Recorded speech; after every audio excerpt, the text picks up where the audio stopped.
கோடியக்கரை அருகே நடுக்கடலில் படகு பழுதாகி 2 நாட்களாக தத்தளித்த ராமநாதபுரம் மாவட்டத்தை சேர்ந்த 6 மீனவர்களை நாகை மீன்வளத்துறையினர் பத்திரமாக மீட்டு நாகை துறைமுகத்திற்கு அழைத்து வந்தனர். ராமநாதபுரம் மாவட்டம் தங்கச்சி மடத்தை சேர்ந்த பிரபாகரன் என்பவரது நாட்டு படகில் கடந்த 27ஆம் தேதி டிப்ரியோ, ராஜ், கிரீன்சன், ஜான்சன், கென்னடி, மைக்கேல், ரூபன் ஆகிய 6 மீனவர்கள் கடலுக்கு மீன்பிடிக்க சென்றனர்.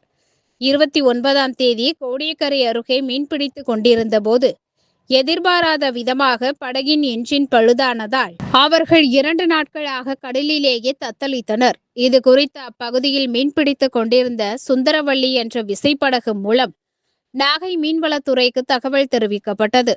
தகவலின் பேரில் விரைந்து செயல்பட்ட மீன்வளத்துறையினர் அக்கரைப்பேட்டையை சேர்ந்த சாமிநாதன் என்பவரது விசைப்படகில் சென்று மீனவர்களுக்கு உணவு மற்றும் குடிநீர் வழங்கி அவர்களையும் பழுதான படகையும் பத்திரமாக நாகை மீன்பிடி துறைமுகத்திற்கு அழைத்து வந்தனர்.